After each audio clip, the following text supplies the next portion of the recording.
Berapa ongkos tukang bangunan, tukang pagar, tukang listrik, tukang plafon yang ada di area Surabaya? Halo, jumpa lagi dengan channel Kelas Dunia. Jadi kali ini kita akan bahas tentang berapa ongkos tukang. Oke, kita bahas bangunan dulu ya. Kalau bangunan itu saya mau sedikit cerita ini. Kemarin tuh ada temen gitu tanya, Pak, itu ada juga kuli yang tempat saya itu dia borong gitu. Kemudian kulinya ini punya prinsip bahwa ini ada borongan nih, ini dikerjakan sama-sama, nggak ada bedanya tukang sama kuli gitu ya. Nah, terus piye selanjutnya gimana? Blendes, Pak.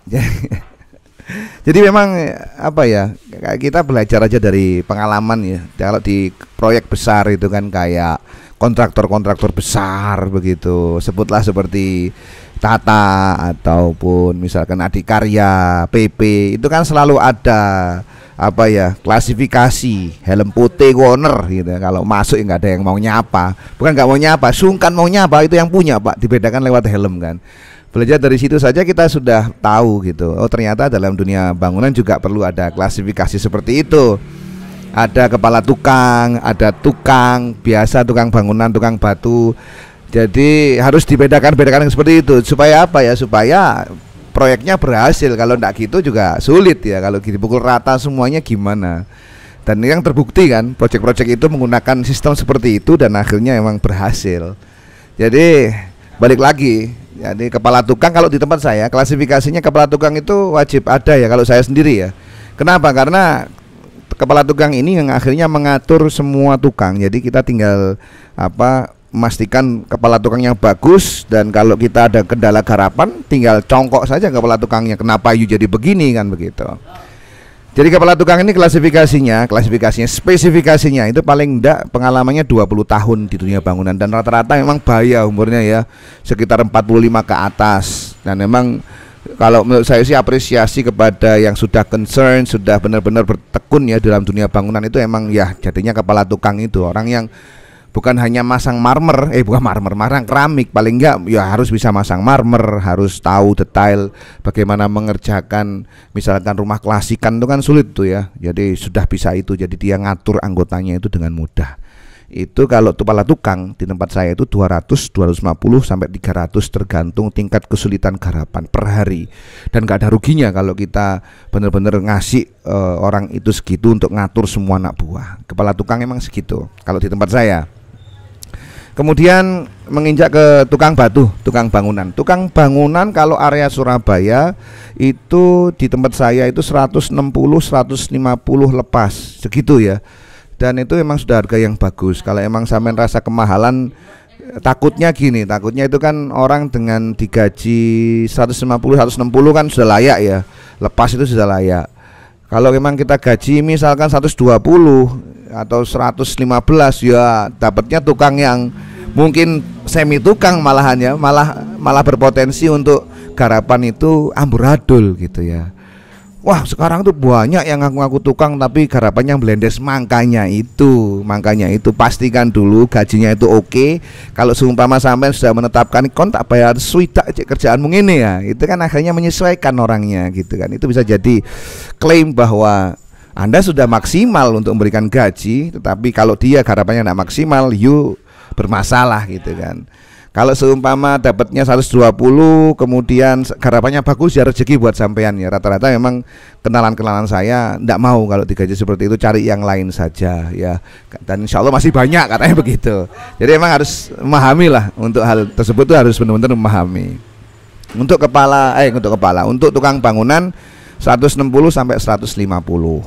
Menginjak berikutnya adalah semi tukang. Semi tukang ini ya memang orang yang ibarat kata itu tukang tapi belum teken ya, belum teken.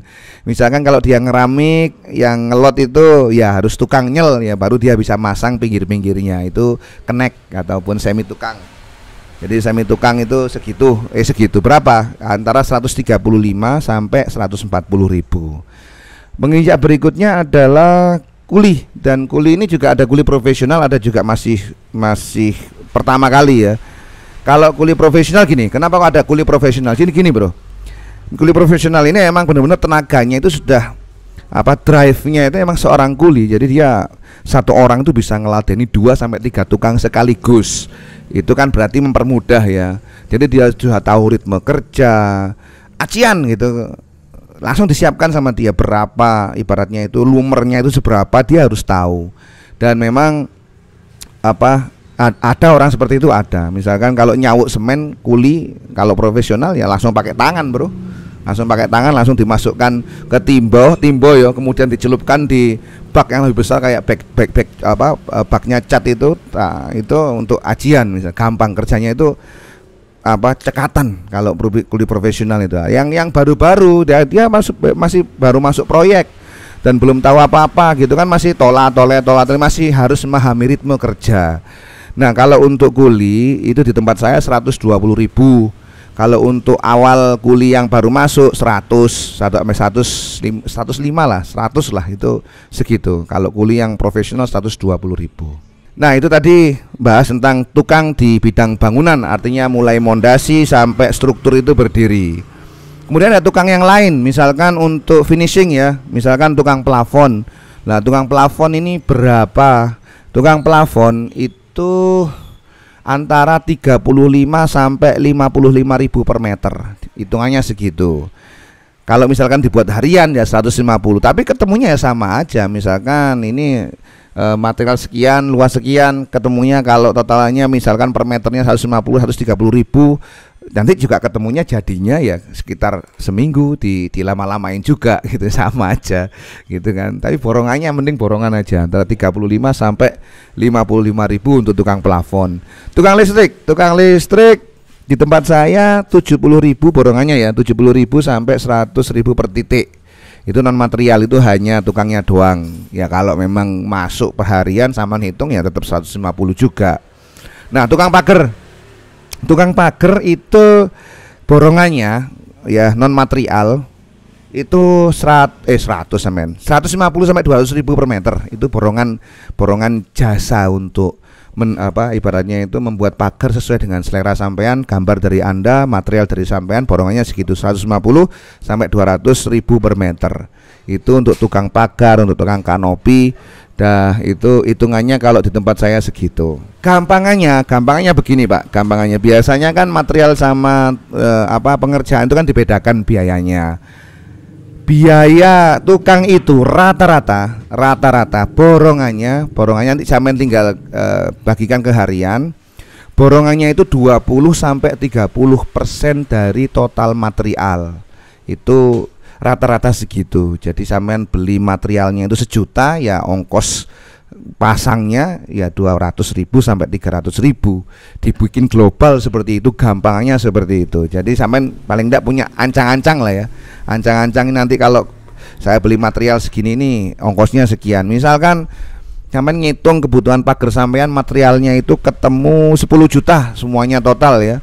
Itu gambarnya sampean bikin sendiri, lekuannya materialnya sampean hitung, sudah ketemu. Misalkan pagar minimalisan kan gampang tuh ngitungnya. Holo itu kan udah ketemu harganya, bisa sampean cek di Tokopedia, dimanapun itu holo 4x4 ya, atau 4x2 itu harganya segitu-segitu aja ya. Untuk kawasan, semua kawasan kan harganya segitu ya. Ketemu total materialnya berapa, kalikan 20 sampai 30%, yaitu harganya segitu. Jadi gitu aja bahasanya. Jadi tadi sudah kita bahas tentang berapa biaya tukang bangunan, mulai kepala tukang sampai kuli yang baru masuk. Kemudian tukang pagar itu berapa, kemudian tukang listrik itu berapa. Semoga bisa bermanfaat bagi sampean, dan jangan lupa untuk subscribe channel ini. Kalau ada komentar silakan komentar, kalau ada masukan silakan masukan, sanggahan monggo. Kalau mau ada ide untuk membahas apa juga silahkan sampaikan di kolom komentar. Salam kenal dari channel Kelas Dunia. Jangan lupa juga follow Instagramnya dan TikToknya. Terima kasih. Bye bye.